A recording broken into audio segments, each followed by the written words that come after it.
அன்பு சகோதரர்கள், தூத்துக்குடி மாவட்டத்தினை சார்ந்த ஊடக சகோதரர்கள், உங்கள் அனைவருக்கும் என்னுடைய அன்பு கலந்த காலை வணக்கத்தை தெரிவித்துக் கொண்டு, இன்றைக்கு சுதந்திர போராட்ட வீரர் மரியாதைக்குரிய திரு ஒண்டிவீரன் அவர்களினுடைய நினைவு தினம்.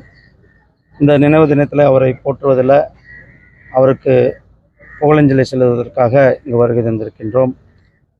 மாண்புமிகு பாரத பிரதமர் மரியாதைக்குரிய திரு நரேந்திர மோடிஜி அவர்கள் ஒரு வரலாற்று சிறப்புமிக்க 3வது முறையாக ஒரு மாபெரும் வெற்றி பெற்று, தொடர்ந்து 3வது முறையாக வெற்றி பெற்று ஒரு சிறப்புமிக்க ஆட்சியை 3வது முறையாக அமைத்திருக்கிறார்கள்.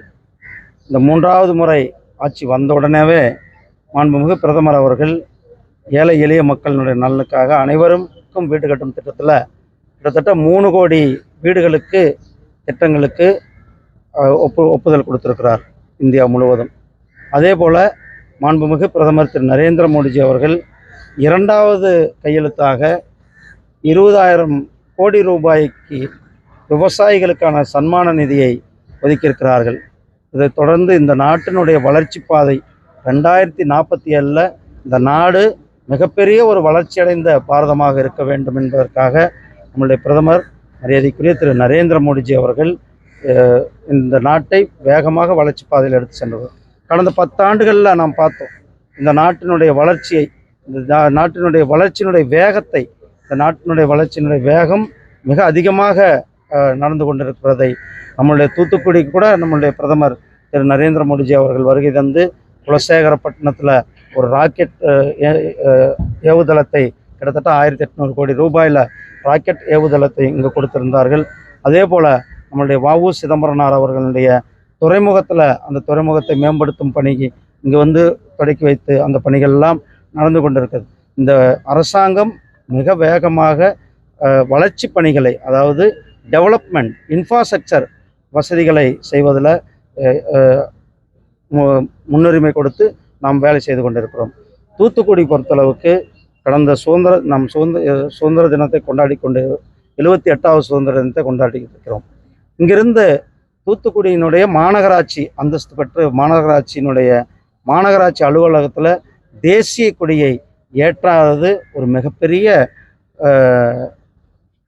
செயலாகத்தான் நாம் பார்க்கிறோம். நம்முடைய பாரதிய ஜனதா கட்சியினுடைய நிர்வாகிகள் அதை வன்மையாக அவர்கள் கண்டித்திருக்கிறார்கள். இது வன்மையாக கண்டிக்கத்தக்கது. அதே போல் தூத்துக்குடிக்கு நம்மளுடைய பாரத பிரதமர் திரு நரேந்திர மோடிஜி அவர்கள் ரயில்வே திட்டங்களும் கூட, நாம் இங்கிருந்து நான் கூட ஒரு 10 நாளைக்கு முன்னாடி மேட்டுப்பாளையத்திலிருந்து தூத்துக்குடி வரலுமான இந்த ரயிலை இயக்கி கொடுத்துருக்குறோம். அதே போல் அமிர்த் பாரத் திட்டத்தின் கீழே தூத்துக்குடி, திருச்செந்தூர், இந்த கோவில்பட்டி, இதெல்லாம் இந்த 3 ஸ்டேஷனும் மேம்படுத்துகின்ற ரயில் நிலையங்களாக அந்த ரயில் நிலையங்களை தரம் உயர்த்தி அந்த ரயில் நிலையங்களை தயார் செய்து கொண்டு இருக்கிறோம். அதே போல் இரட்டை ரயில் பாதை தூத்துக்குடி மதுரைக்கு இரட்டை ரயில் பாலத்தை நம்முடைய மாண்புமிகு பிரதமர் திரு நரேந்திர மோடிஜி அவர்கள் கொடுத்திருக்கிறார். தூத்துக்குடி மிக அதிகமாக வேகமாக வளர்ந்து வருகின்ற பகுதியாக இருக்கிறது. அதனால தான் இந்த பகுதியினுடைய தேவையை கருத்தில் கொண்டு தூத்துக்குடியினுடைய விமான நிலைய விரிவாக்கம் பணியானது கிட்டத்தட்ட இந்த விமான நிலையத்தினுடைய அந்த ஓடுதளமே கிட்டத்தட்ட 3 கிலோமீட்டர். சென்னையை விட இதுதான் அதிகமான ஒரு இது. ஏர்பஸ் போன்ற பெரிய விமானங்கள் இங்கு தரையிறங்கக்கூடும். இந்த பகுதியினுடைய தொழில் வளர்ச்சி, இந்த பகுதியினுடைய வேலை வாய்ப்பை மையமாக கொண்டு நம்மளுடைய அரசாங்கம் சிறப்பாக பணிகள் செய்து கொண்டு.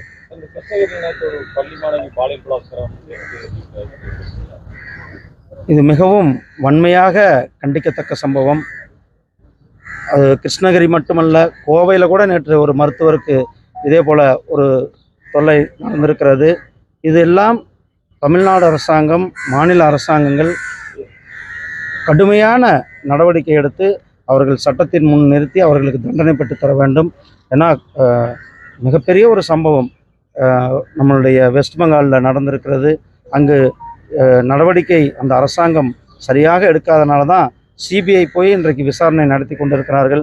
ஆனால் மாநில அரசாங்கங்கள் முறையாக மருத்துவர்களுக்கு பாதுகாப்பு கொடுக்க வேண்டும். மருத்துவர்கள் பணியில் இருக்கிற மருத்துவர்களினுடைய சேஃப்டிக்கு முக்கியத்துவம் கொடுக்க வேண்டும். அதனால் ஆகையால் அதை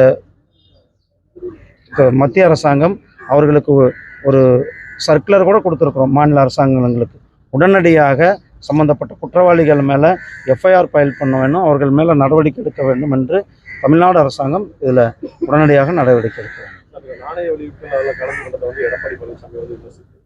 நாணய வெளியீட்டு விழா ஒரு அரசாங்க நிகழ்வு. இதில் எந்தவித அரசியலுக்கு அப்பாற்பட்ட நிகழ்வு. நன்றி அண்ணா. உதயநிதி ஸ்டாலின் வந்து துணை முதல்வராக தொடர்ந்து திமுக அமைச்சர்கள் வந்து வலியுறுத்தி வராங்க. இதில் நான் சொல்கிறதுக்கு ஒன்றும் இல்லை. ஏன்னா அவர் வந்து தமிழ்நாட்டினுடைய துணை முதல்வராக வர்றதுனால தமிழ்நாட்டில் திமுக வந்து பெரிய அளவுக்கு அவங்கள ஒன்றும் மனசு மாற்றிட போகிறதில்ல.